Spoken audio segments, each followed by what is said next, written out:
In that very first race, when I told people when I decided that I would run for the United States Senate after serving for 8 years in the state legislature, what I told people the day that I announced that I was running for president is that there's always been a different idea of politics. And it's based on a very simple notion, and that is that we all have a stake in each other, that we are bound together, that we are mutually responsible to make sure that every child has an opportunity, to make sure that every family has the capacity to support their children and look for a better future, that each of us individually have to show initiative and have to work hard and have to pursue the American dream. It's not guaranteed. It's not going to be served to you on a silver platter, but we also know that sometimes folks just need a hand up. That at any given time, all of us are going to need somebody to look out for us, whether it's a teacher or a scholarship or the chance to break into a new job and get paid a living wage. That the very best of America has always been about when we pull together and focus on our common hopes and our common dreams instead of obsessing about those things that divide us. And that spirit, that notion of what it means to be an American, and that audacious belief that we don't have to accept the world as it is, but we can reach for the world as it might be, that spirit is what has propelled us forward throughout our history. I mean, think about it. We started this enterprise called America with 13 ragtag colonies, a bunch of patriots who decided we're going to throw off the tyranny of the British. Nobody gave them a chance.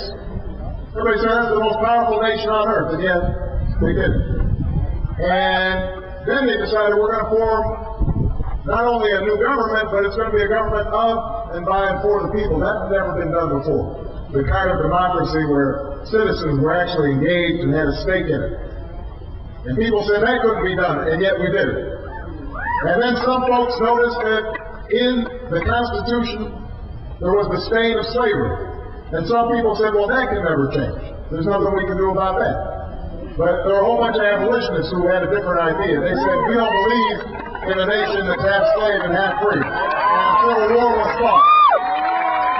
And folks marched after the Civil War. A whole bunch of people, Pullman porters and folks who were women who were doing somebody else's laundry or looking after somebody else's children decided to march. And every creed decided to get on a bus and travel down south to register voters and sit at the lunch counters.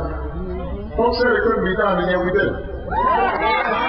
And then, early on, people noticed women didn't have the right to vote. I'm sure it was a woman. She was sitting across from the kitchen table and looking at her husband, and she said, well, I'm smarter than that guy. Why can't I vote? And so she started talking to her friends, and they all started agitating and marching and making a fuss until women were active participants in forming this more perfect union. And then there were immigrants from every corner of the globe who were comfortable. They had a life in their home countries. They had their culture, and they had their language, and they had their friends and their communities, but they looked across and they said, something's going on over there in America. We think that maybe in America we don't have to just resign ourselves to doing what our fathers and our grandfathers, our mothers and our grandmothers always did, that maybe we can reach for something higher, that we don't have to be born into the station, that we don't have to live out the same life that we were born into. And so immigrants started coming from all corners of the earth, and brick by brick, callous hand by callous hand, they built a new life for themselves and for their children. And I'm sure there were a whole bunch of folks back home who said, you'll never make it in America. And yet they didn't. Folks told FDR, well, not much you can do about it. We're going to have 1/3 of the country that's ill-housed and ill-clothed and ill-fed. And he said, no, we have nothing to fear but fear itself. We're going to go ahead and start these programs and put people back to work and Social Security to lift senior citizens out of poverty. We're going to send a GI Bill so when veterans come home, they can join the middle class. And FHA so people can get mortgages. People said he couldn't do that, he did it. JFK looked up and he said, you know, I want to send somebody to the moon. And all the engineers looked around because they didn't know at the time whether that could be done. They didn't even have calculators. They had the slide rules. And they had the pocket protectors. And, you know, the glasses, you know, how those guys, you know, advance the world. And they're figuring out the calculations. And nobody knew whether it could be done, but President Kennedy said, we're taking up the torch. We can do whatever we dream to do.